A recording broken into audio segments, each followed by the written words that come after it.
From New York, this is Democracy Now! It is a new day in Oklahoma and for the nation in our battle against addiction and the opioid epidemic.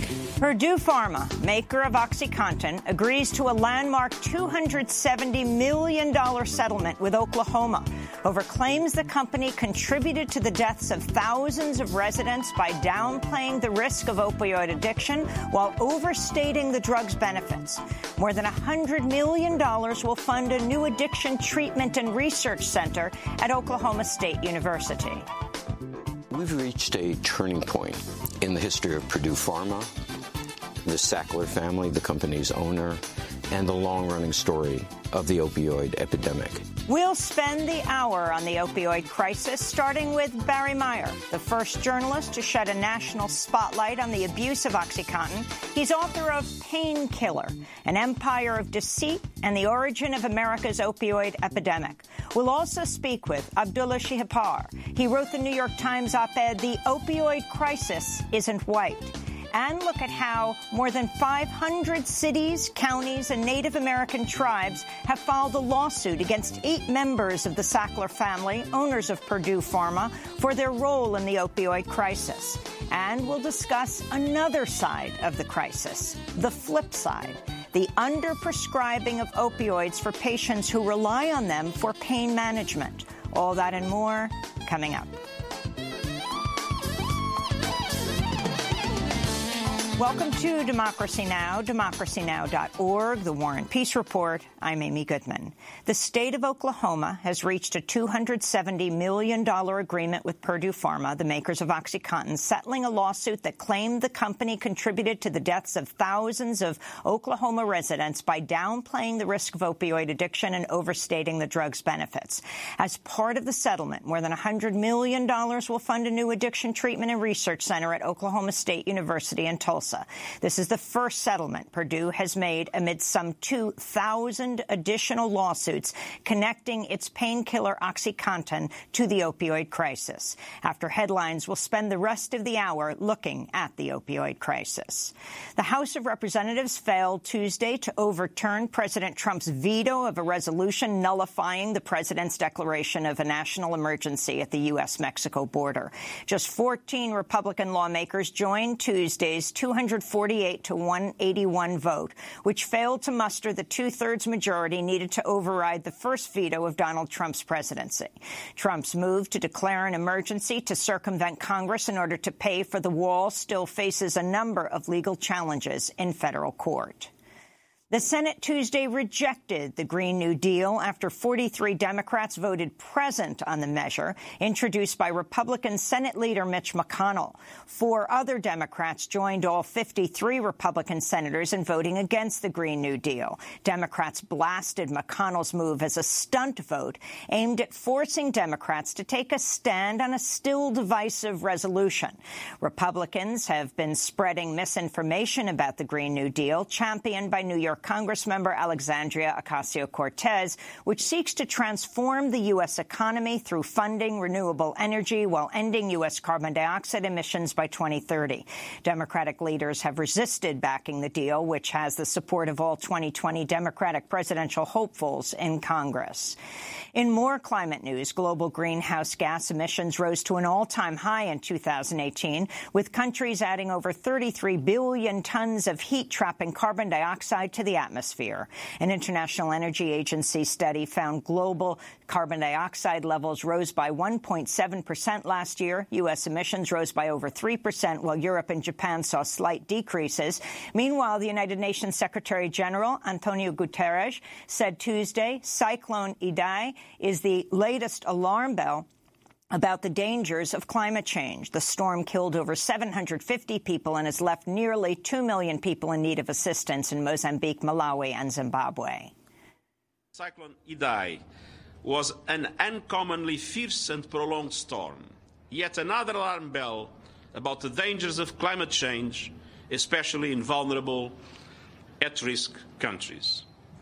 Such events are becoming more frequent, more severe and devastating, and more widespread, and these will only get worse if we do not act now.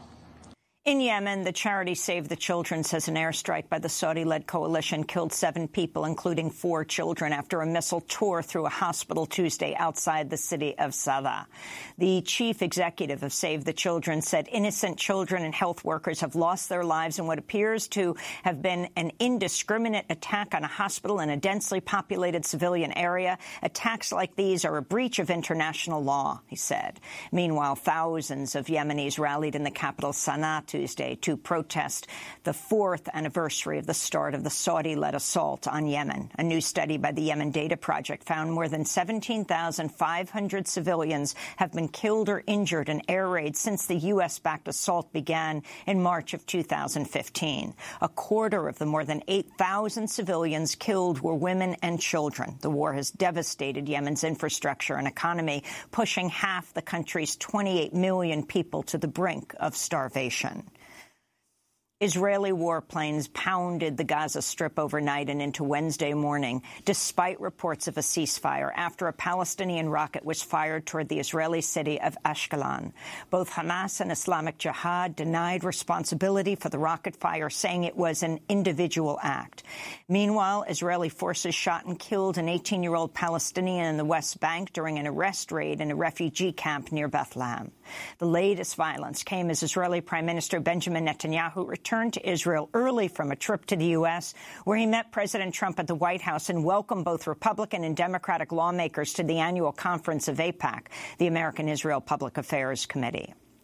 In Brazil, far-right President Jair Bolsonaro has ordered the army to commemorate the U.S.-backed military coup in 1964 that ushered in 2 decades of dictatorship.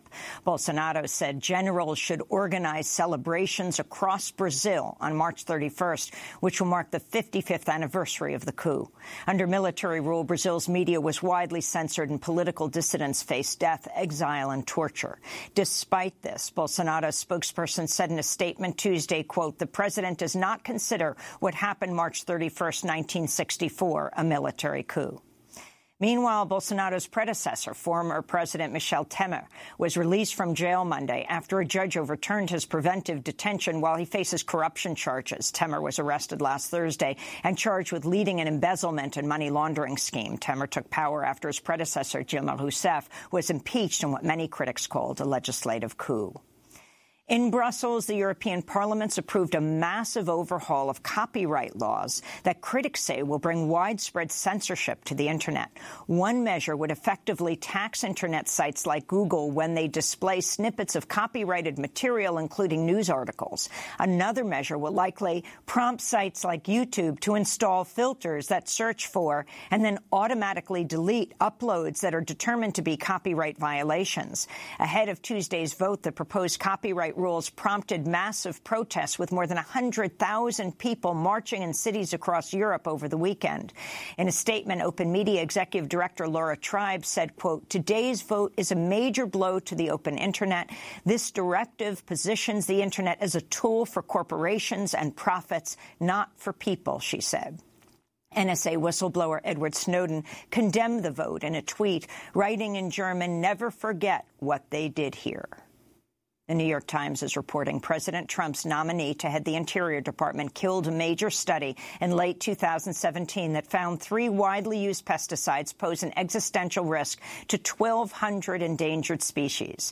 The Times reveals that David Bernhardt, a former oil industry lawyer who was then the Deputy Secretary of the Interior, canceled publication of the years-long study into the pesticide's danger just before the results were set to be made public.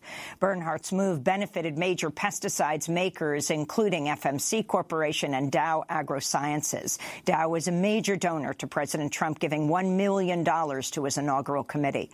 On Thursday, David Bernhardt will testify to the Senate Committee on Energy and Natural Resources at his confirmation hearings. Education Secretary Betsy DeVos refused to state Tuesday whether schools should be allowed to discriminate against students based on sexual orientation or gender identity. This is Betsy DeVos being questioned by Wisconsin Democrat Mark Pocan during testimony before a House Education Appropriations Subcommittee. Do you think it's all right for a school to discriminate based on someone's sexual orientation or gender identity? We have laws that cover discriminatory efforts, and Our Office for Civil Rights has continued to be very diligent in investigating any allegation of discrimination and will continue to do so. So is that a yes or is that a no? I'm trying to get a yes or no, I guess, on that. We follow the law as this. So personally, you don't have an opinion on it? Defined, and because you are giving money. So it leads me to the next question. You are giving money to some charter schools that do discriminate.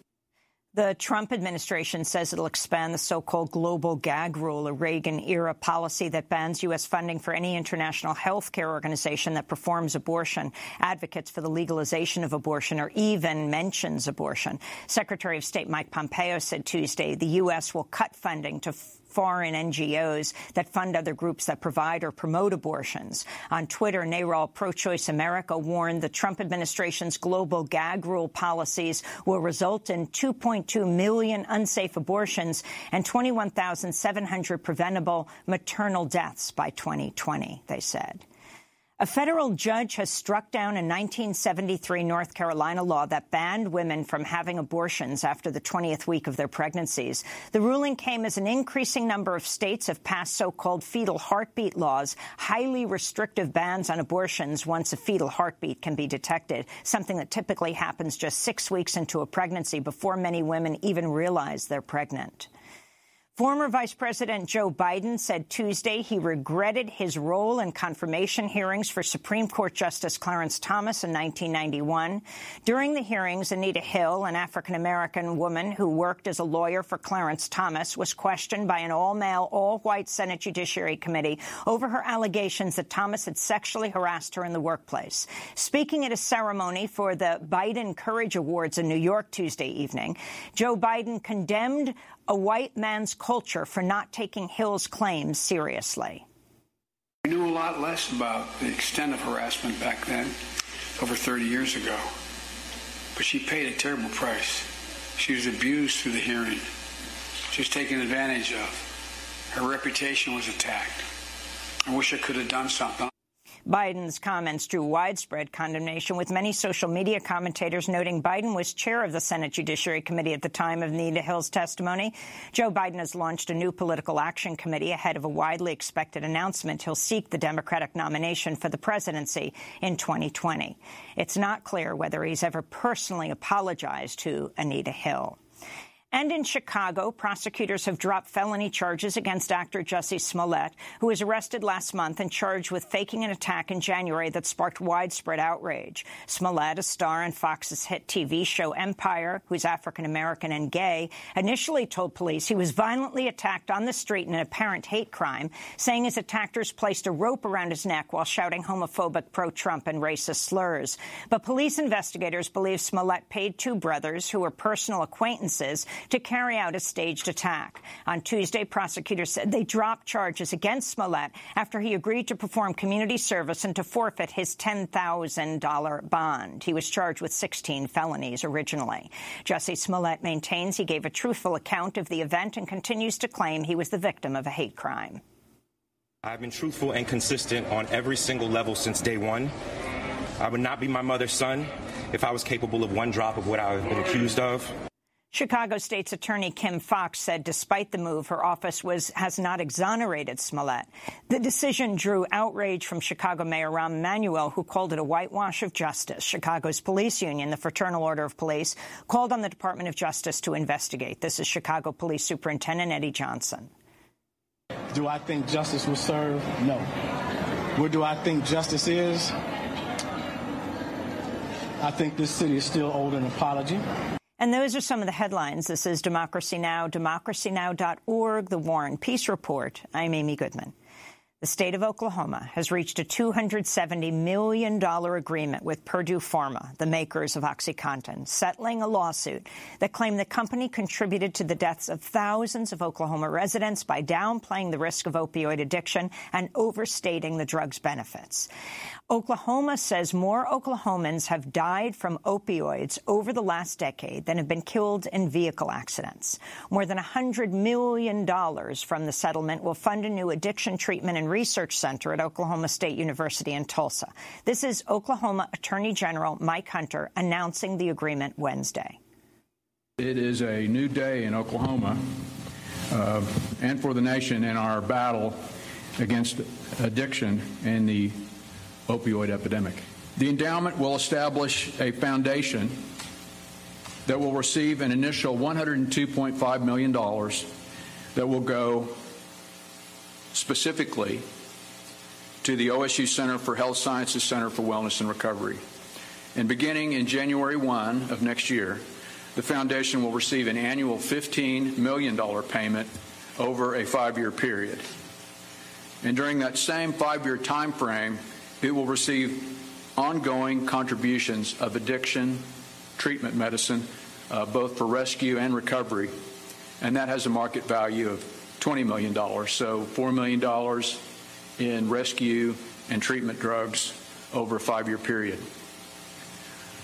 Another $12.5 million from the settlement has been set aside to providing funds that will directly abate and address the opioid epidemic's effects in Oklahoma's towns, cities, and counties. Purdue will also make a $60 million payment to offset all of the state's litigation costs to this point. Purdue is one of several firms named in the lawsuit that alleges pharmaceutical companies like Johnson & Johnson and Teva Pharmaceutical knowingly helped create the opioid crisis. The trial for the other companies is still on track for May 28th. This is the first settlement Purdue has made amidst some 2,000 additional lawsuits connecting its painkiller OxyContin to the opioid crisis. Government data has found deadly opioid overdoses are responsible for nearly 50,000 deaths per year in the United States alone. Purdue argues U.S. Food and Drug Administration approved labels for its opioids carried warnings about the risk of abuse and misuse associated with them. Teresa Sackler, the chair of the Sackler Trust and widow of late Purdue Pharma co-owner Mortimer Sackler, responded Tuesday to the settlement with Oklahoma, saying, "I am deeply saddened by the addiction crisis in America and support the actions Purdue Pharma is taking to help tackle the situation while still rejecting the false allegations made against the company and several members of the Sackler family," she said. The settlement comes as the Sacklers face increasing outrage for their role in the opioid crisis. Known worldwide for their patronage of the arts, the Sackler name appears in museums, including the Metropolitan Museum in New York. But in the past week, the Tate Museums in London and the Solomon R. Guggenheim Museum in New York responded to immense public pressure and announced they'll no longer accept money from the Sacklers. The National Portrait Gallery in London announced it's canceling a $1.3 million donation from the Sackler Trust. The Sackler Trust declined a request from Democracy Now! To appear on the broadcast.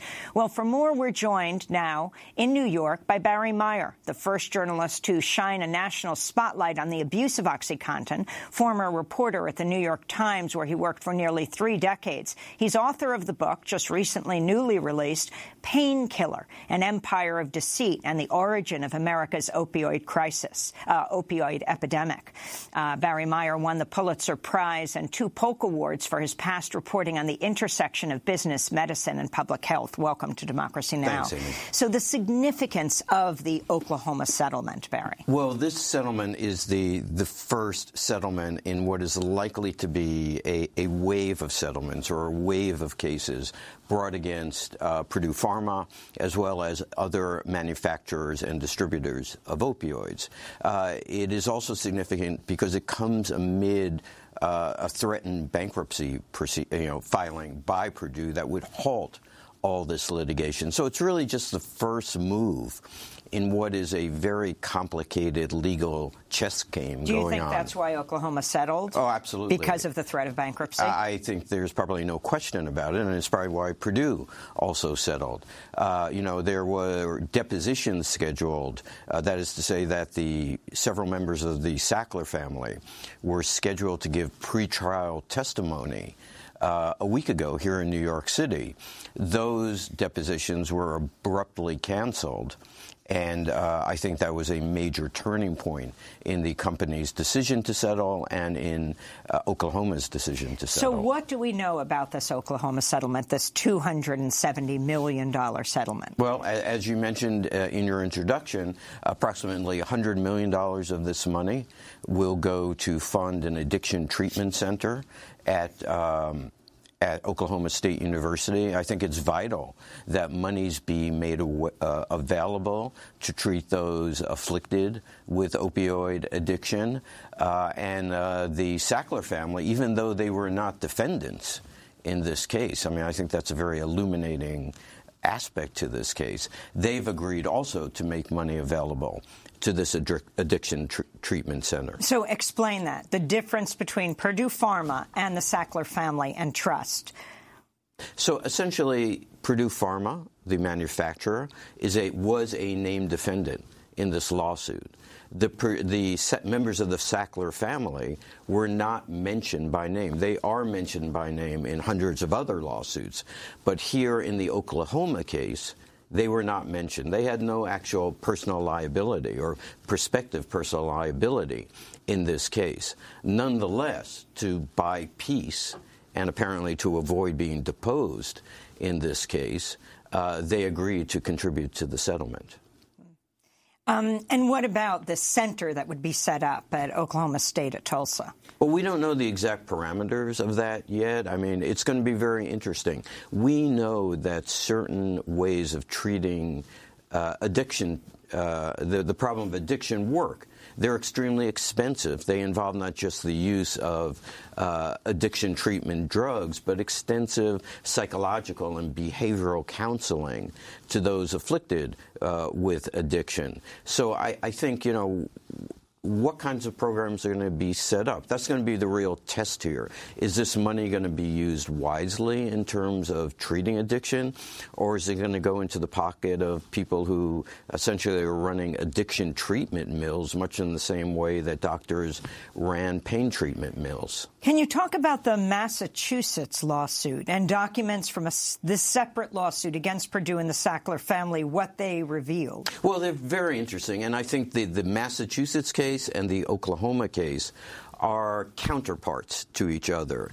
In the Massachusetts case, the Attorney General there was very aggressive about disclosing internal corporate records, which indicate that members of the Sackler family played an intimate role in the operations of Purdue Pharma. That's an area that the Sacklers, I think, do not want to get into at all.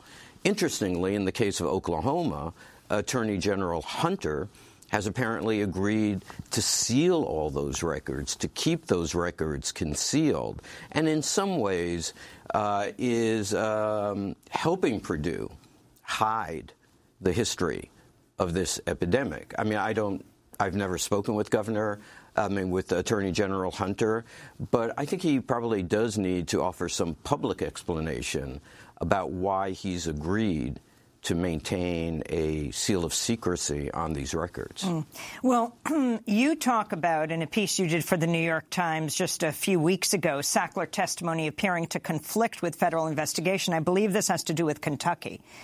Correct. There was a deposition that was made public very recently through the efforts of a couple of news organizations in which Richard Sackler, who's the son of Raymond Sackler and served for a while as president of Purdue Pharma, makes certain claims about when he knew about OxyContin's abuse. His statements in that deposition are at odds with documents that were unearthed by federal prosecutors when they were doing an investigation of Purdue back in the early 2000s. I kind of sketch out those documents both in the new edition of Painkiller and in an article that ran in the New York Times this year. So we have basically a conflict between what Richard Sackler testified, what these documents suggest he and other members of the Sackler family knew, and the only way to kind of bring this issue to closure and bring it to light is for these documents and all these documents to become public. And then you have this huge popular understanding of what's taken place. The Sacklers, who own Purdue Pharma, maker of OxyContin, having faced increased outrage in recent months for their role in the crisis. The family, known worldwide for their patronage of the arts, and the Sackler name, though it doesn't appear on the drugs, that's Purdue Pharma. It appears in the wings of museums all over the world, including the Metropolitan Museum in New York. In the past week, the Tate Museums in London, the Guggenheim. Talk about what they have decided. Well, I mean, they have decided that they do not want any money from the Sacklers. They apparently have taken the position that somehow this money is tainted, that a portion of this money was derived from the street sales of OxyContin, and they don't want to have anything to do with that. What is fascinating is that the Sackler family has denied any wrongdoing. They've stated that, you know, the documents that were released by the Massachusetts State Attorney General were cherry-picked. They were intended to cast the company in an evil light, but they have it within their power. If they want the story of their family to be known, they can release all the documents. They can make these documents public, and then history will be able to determine what the Sackler family did when they were confronted with a public health catastrophe involving their company's drug. So in February, protesters took over the Guggenheim Museum to call out its relationship with the Sackler family. Artist Nan Goldin, who herself became addicted to OxyContin, has led the calls for art institutions to stop taking money and dissociate themselves from the Sacklers. She and other protesters staged a die-in at the Guggenheim after dropping thousands of fake prescriptions with anti-Sackler messages from the museum's famous winding walkway. The action was a reference to a quote by a member of the Sackler family who once claimed the launch of OxyContin would be, quote, followed by a blizzard of prescriptions that would bury the competition. A protest also took place at the Metropolitan Museum. Nan Goldin tweeted, the Sackler family paid $75 million in the Oklahoma settlement today, which admits their culpability.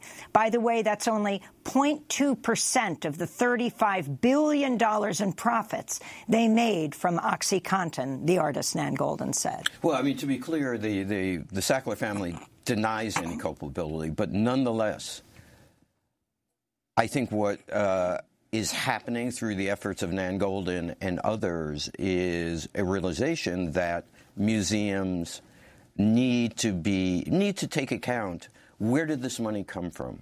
What did these families do to earn this money? And just as importantly, what didn't they do? Throughout this entire epidemic, I've been covering this for 20 years, there was not a single point up until yesterday when the Sackler family said, you know what, we're going to take $300 million or $200 million or $100 million and fund an addiction treatment center. That's what we want our charity to be. That's what we're going to do as a family. It had to come to this. It had to come to a point 20 years later where they were basically forced under threat of a lawsuit to take this action. In just 1 minute, can you sum up what it is that they did over these decades? They did nothing.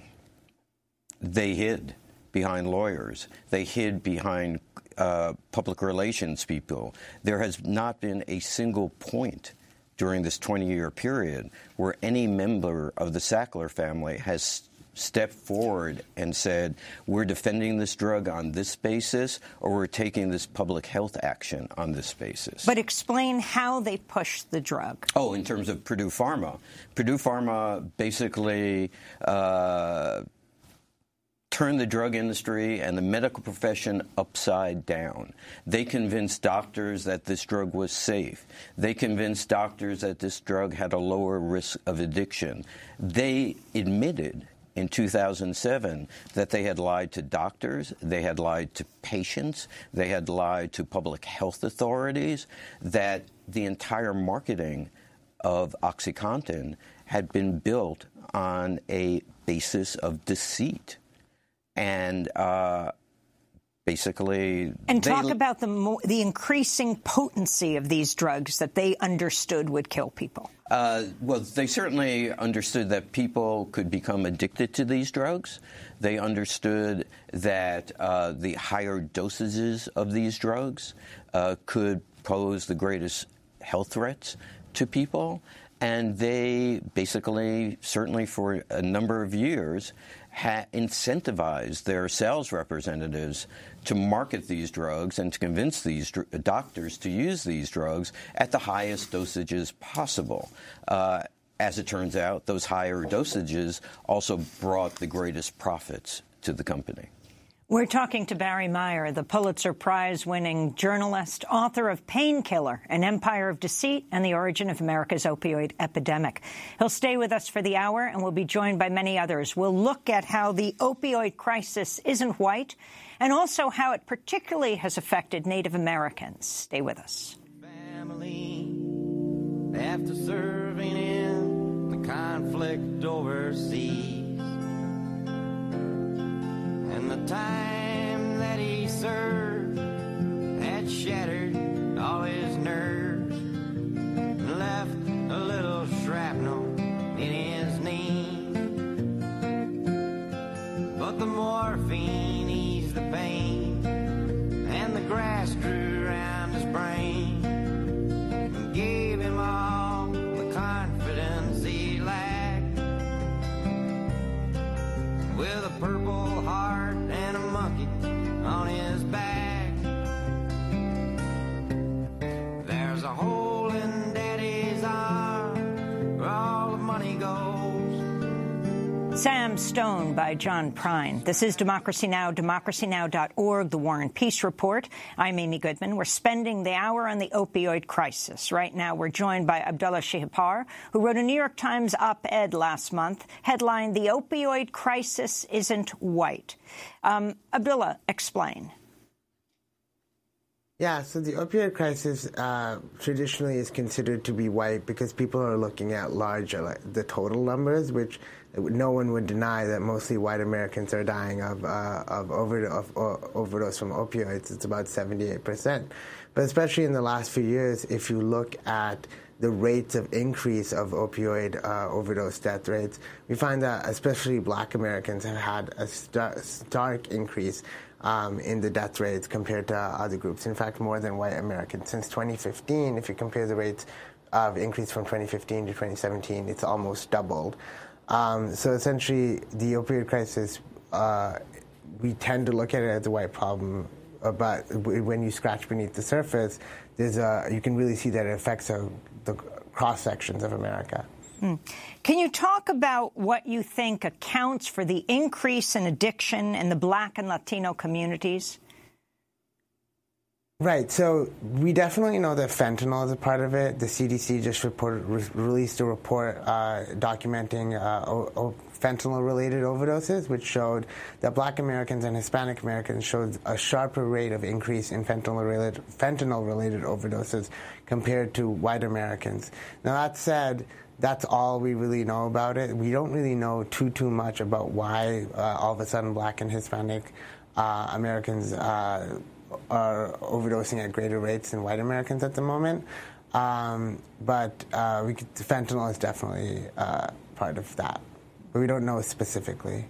You know, for a long time there was criticism that for the drug epidemic in this country, it was not taken seriously in any national way. It was simply criminalized, not made a public health issue.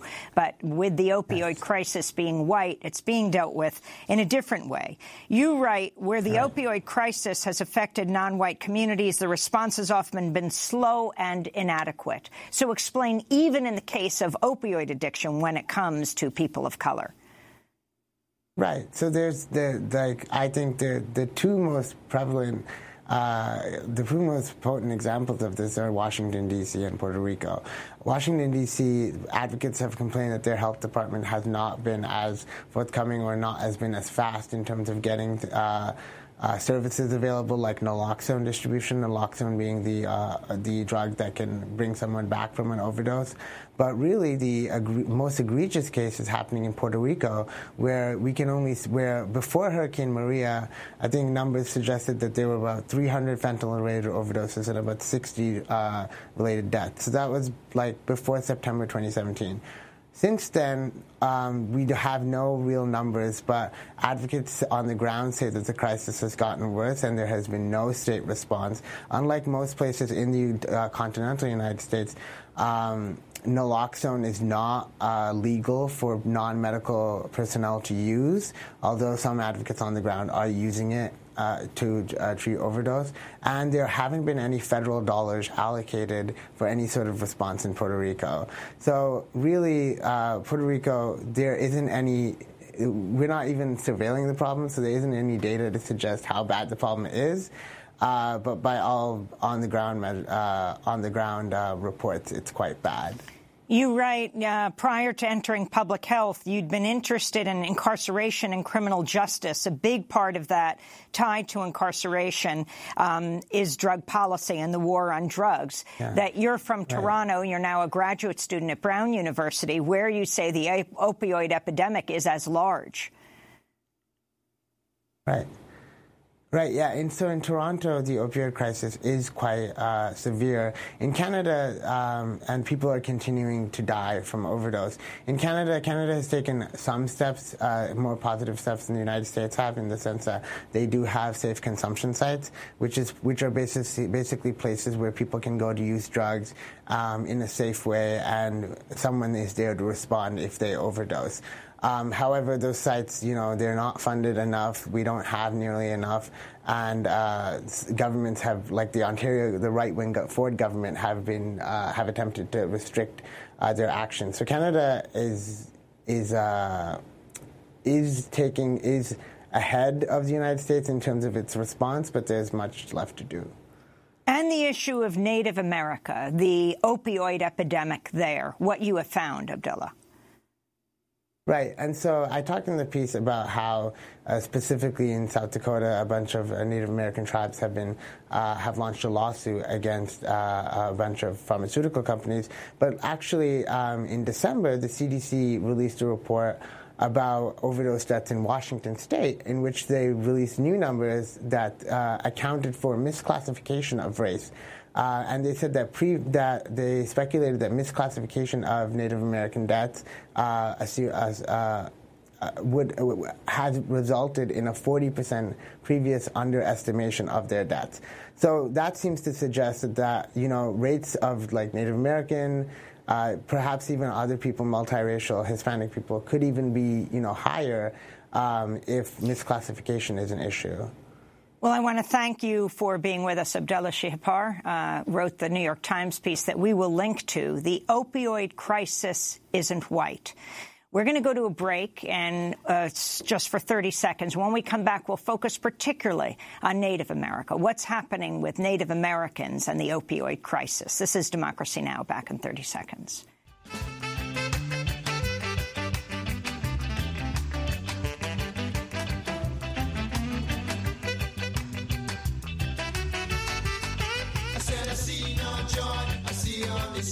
I see no chance of your bright new tomorrow, so stand down, Margaret, stand down, please stand down, Margaret.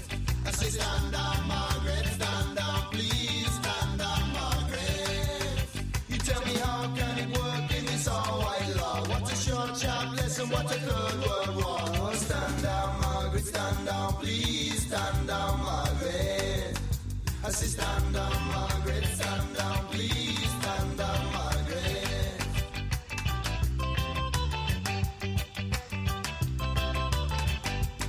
Too much war in the city, yeah. Too much war in the city, war. Stand Down, Margaret by the English Beat. Ranking Roger, a member of the English Beat and later general public, died Tuesday at the age of 56 at his home. This is Democracy Now! I'm Amy Goodman. As we turn to look at how a group of more than 500 cities, counties, and Native American tribes have filed a lawsuit against members of the Sackler family for their role in creating, quote, the worst drug crisis in American history, unquote, by lying about the dangers of the opioid painkiller OxyContin and deceitful marketing of the drug. The lawsuit was filed last week in the Southern District of New York and differs from other lawsuits that targeted drug companies because it names 8 members of the Sackler family, which founded and owns Purdue Pharma, the maker of OxyContin.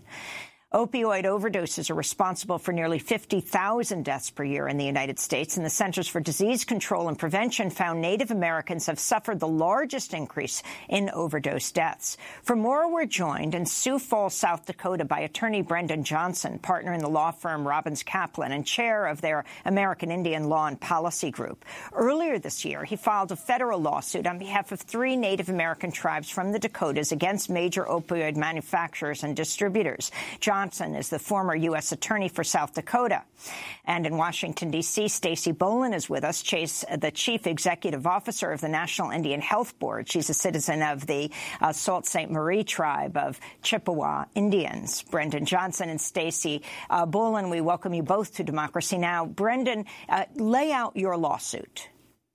Great. Well, first of all, it's an honor to be here, and thank you for putting attention on this important issue. So our lawsuit, in terms of the legal claims and the facts, are not dissimilar from several of the other lawsuits that you've discussed this morning, in that we are targeting the prescription drug companies that we feel like inappropriately marketed this product. Where ours are different, where our lawsuits are different, of course, is we are just representing Indian tribes. Indian tribes, as you heard earlier this morning, have been disproportionately affected. And this is something that I saw while I was U.S. Attorney in South Dakota, as we would go from tribal community to tribal community. What we would consistently hear is about how these the opioids had really infected the community, about the high rates of addiction, both amongst the elderly as well as the young. Really, there wasn't a consistent demographic. And unfortunately, what we've seen is this problem continue to escalate, as we outline in our complaint, in that now we're seeing more and more Native American children that are being born addicted to opioids, and it's creating, really wreaking a lot of havoc in tribal communities, even to the point now where we're seeing more Native American children who wind up being put up for adoption as a result of having parents that are addicted to opioids. So this threat to tribal communities across the United States, not just in South Dakota, is really an existential one. So can you talk specifically about the Native American nations, the tribes that you're representing? Right. So what we've seen with the tribes is that the impact has been significant. The tribes, of course, range from, for example, Pine Ridge, which is one of our clients that has over 40,000 members, to some of our tribes that have 200 to 300 members. Each of them has been impacted significantly. And so, first of all, oftentimes we're talking about some of the most strained economies in the country, where you'll see unemployment rates of 80%. You'll see already high rates of drug and alcohol addiction. But now when you layer the opioid epidemic on it, it is having this profound impact on these communities that, frankly, oftentimes, too, don't have any sort of resources when it comes to drug treatment centers. So you have people oftentimes in rural, isolated communities without access to drug treatment programs, and this, again, is affecting the elderly. It's affecting men, women, children. It really knows no bounds within these communities and poses a real threat for the future of our tribal communities in America. Can you compare this lawsuit to taking on big tobacco? Well, and our law firm was one of the leaders in big tobacco. And, Amy, one of the biggest differences, and one thing that tribes should feel real proud about here now, I think, is when it came to big tobacco, when our law firm, we represented the state of Minnesota in that case, tribes didn't have a seat at the table. And that's how it's often been for tribes over the last 200 years. What is different here is that tribes do have a seat at the table, have been very aggressive in their claims, because oftentimes the state and the state attorney generals, too often the tribal communities are forgotten. And here that won't be the case. And so I think that's the biggest difference, is that the tribes are involved, whereas with big tobacco, they were not.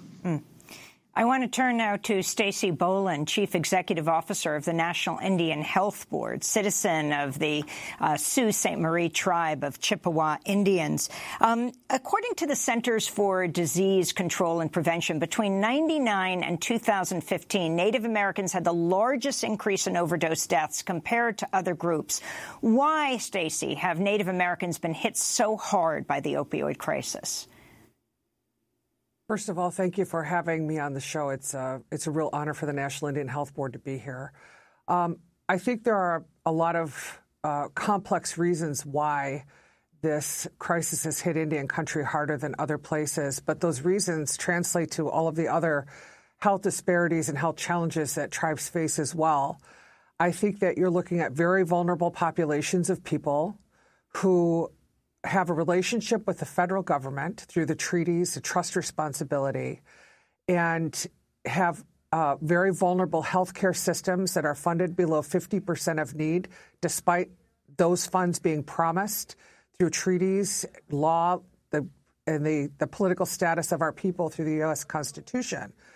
So you are dealing with rural and remote America in many cases. However, I think one of the foundational issues that's really important to understand is that because of our status as sovereign nations and our relationship with the federal government, when funding is brought from Congress through state block grants to fight the opioid crisis, the states are under no obligation to share any of that funding with tribes because the relationship is with the federal government. So I think you have a number of circumstances conspiring. One is structural. One is unmet promises to Native people that have existed before the existence of this country. One is communities that live with the trauma, post-colonial trauma that they have experienced in their own ways, their own unique ways. And there are a number of ways to address the crisis, but I think those are some of the elements of why it's hit our people so hard. Can you link this, Stacey Boland, to the number of medical students and Native American medical students and doctors? Absolutely. I think one of the greatest challenges that Indian country faces is we lack healthcare providers in a very profound way. We have vast openings for physicians, dentists, behavioral health professionals, substance abuse professionals. Every ethnicity in the United States, every sort of group of people in the U.S. who attend medical school, all of their numbers are increasing for the number of graduates of medical school. Ours are actually declining. And that's declining from a number that was already not representative of our people. We had 11 graduates of medical schools last year, and I believe the number was 5 the year before. It's very low, very challenging to get our people into medical schools and get them graduated. Actually, we have high acceptance rates, but the way to fund being a medical student and the kind of supports that an individual needs to be successful are absent in our communities. Can you talk about how tribes have taken matters into their own hands in dealing with the opioid epidemic? You've testified before Congress. What are you calling for? Well, first of all, we worked very hard to educate members of Congress about the fact that the great work they were doing to attempt to fund this crisis in America was not reaching our people. And we did have some success in getting earmarked funding, $50 million in 2018 and 2019 to go directly to tribes to help with this crisis. So we were very grateful for that. That needs to continue and increase. We also call for more healthcare providers in our communities who are well qualified to help in these kind of crisis situations. We need economic development investment. You have heard the statistics. Some of our communities have up to 80% unemployment. That creates a foundation of vulnerability that impacts every aspect of life. And while this economic current status is being talked about as how strong our economies are in this country, that's not reaching Indian country either. So I think the number one disease that our people suffer from is anonymity or invisibility. People don't think about Indians. They don't have knowledge of the treaties that exist in the social contract between the U.S. government and the many Indian nations. But some of the tribes are able to use their own resources to create clinics, to partner with local and state governments when possible. Washington State, tribes in Washington State, led by the Swinomish tribe, are doing an excellent job of creating clinical opportunities for people to receive drug treatment, drug counseling, and preventative measures. So in Arizona, throughout the country, you're seeing tribes have an insurgence of returning to cultural ways of knowing and cultural ways of treating addiction, and a revitalization of those cultures as part of the answer that is successful for our people. But we need more investment. Stacey Bullen, I want to thank you for being with us and helping to make what has been invisible visible. CEO of the National Indian Health Board, a citizen of the Sault Ste. Marie tribe of Chippewa Indians. And to Brendan Johnson, thanks for joining us from South Dakota, chair of the American India Law and Policy Group of his law firm. This is Democracy Now! As we turn now, end the show by looking at the flip side of the opioid crisis, the underprescribing of opioids for patients who rely on them for pain management. This month, more than 300 doctors and medical researchers sent an open letter to the Centers for Disease Control and Prevention, the CDC, that warns patients have been harmed by a lack of clarity and guidelines for prescribing opioids. The CDC revised the guidelines for primary care physicians in 2016 in order to improve safety and reduce risks associated with long-term opioid therapy for chronic pain. But many say the new guidelines caused confusion and led to reduction or discontinuation of opioids for people who responsibly use the medication to manage pain related to cancer and multiple sclerosis, lupus, fibromyalgia. A survey by the Pain News Network found more than 85% of patients say the CDC's guidelines have made their pain and quality of life worse. Almost half those surveyed said the poor management of their pain prompted them to consider suicide. For more, we're joined by Terry Lewis, social scientist, rehabilitation practitioner, clinical educator, who's running a national survey of patients and physicians to calculate the impacts of changes in chronic pain treatment. Welcome to Democracy Now!, Terry. Can you explain this flip side? People might be congratulating the CDC by saying that prescriptions must be much lower. But talk about what is happening for people who are not addicted but need serious pain management. Well, the bottom line is that the CDC guidelines were written for primary care for new cases of illness and injury, and they were designed to prevent addiction from developing by not creating new people who are going to have a problem. The problem that we're seeing is that these guidelines have been adopted and incorporated into federal and state regulations in a way that they were never intended to. And we have characteristics in our population that we haven't accounted for in this design. We've got an aging population. We've got an existing multiply chronic care population that is on the books. These are people who are stable or have been stable in care, and they are no longer getting the care that they need because we have applied and adopted a one-size-fits-all policy, a square peg in a round hole. And that we're seeing that problem develop in creating structural barriers throughout the whole care system. So people are losing the ability to have their drugs paid by insurance. What role do pharmacies play in this? Pharmacies are enrolled in insurer networks. Their job is to be a party to the dispensing decision that is made for people who live both in urban environments and rural environments. As the DEA reduces the available supplies, the job of the pharmacist is now to parse and determine who is a legitimate patient at the dispensing end versus who is not, and secondarily to determine who's a reliable, legitimate prescriber and who is not. And that is a new role for pharmacists. I want to go to former Attorney General Jeff Sessions speaking in February of last year about the opioid crisis. We need to stop addiction. The plain fact is, I believe, and I am operating on the assumption that this country prescribes too many opioids. I mean, people need to take some aspirin sometimes and tough it out a little bit. That's what General Kelly, he's a Marine. He had a surgery on his hand. It's painful surgery.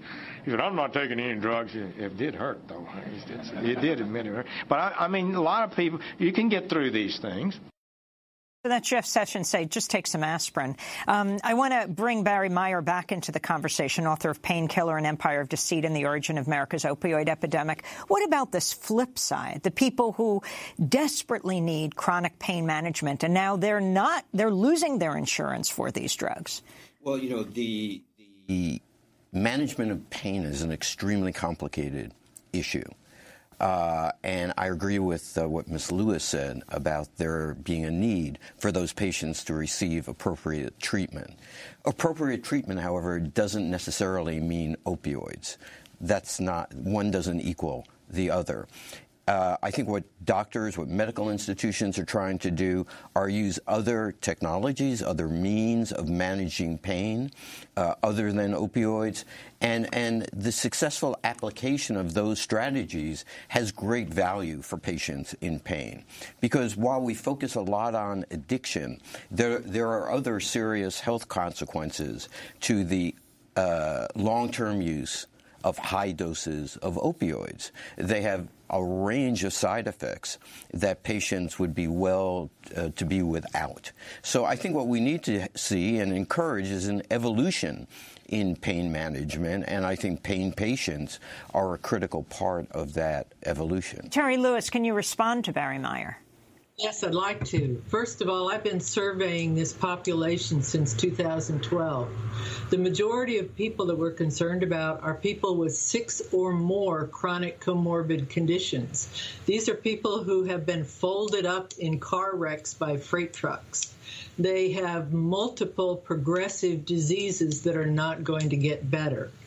By denying care at this level without a replacement system, we are denying people treatment. We do not have replacement treatment to deal with the kinds of problems that these folks have, nor do we have payment systems and physicians trained to provide the care that is needed both in urban and rural America to serve this population. So it's a little naive to suggest that grandma who is 82, who is dealing with not only Alzheimer's but also lupus and rheumatoid arthritis, is going to benefit from yoga and exercise. We have a very diverse, complex problem. There are at least 4 populations of pain patients in this problem, and we need to get the data right. Last comment, Barry Meyer. Well, I think that we have experienced a huge public health problem. Part of it has to do with the overprescribing of opioids. The overprescribing of opioids for patients who could benefit from other treatments. There are certainly patients that require and deserve these drugs. But for back pain, dental pain, the panoply of problems for which Purdue and others promoted this drug, that laid the seeds for what is the biggest health crisis we are now facing. Well, I want to thank you both for being with us. Barry Meyer, author of Painkiller, An Empire of Deceit and the Origin of America's Opioid Epidemic, and Terry Lewis, social scientist, rehabilitation practitioner, who's running a national survey of patients and physicians to calculate the impacts of changes in chronic pain treatment. And that does it for our broadcast. I'll be speaking in Boston at the South Church on April 11th, along with Noam Chomsky. You can check our website at democracynow.org. Happy birthday, Nermain Sheikh. Democracy Now! Has an immediate job opening. Check our website. I'm Amy Goodman. Thanks for joining us.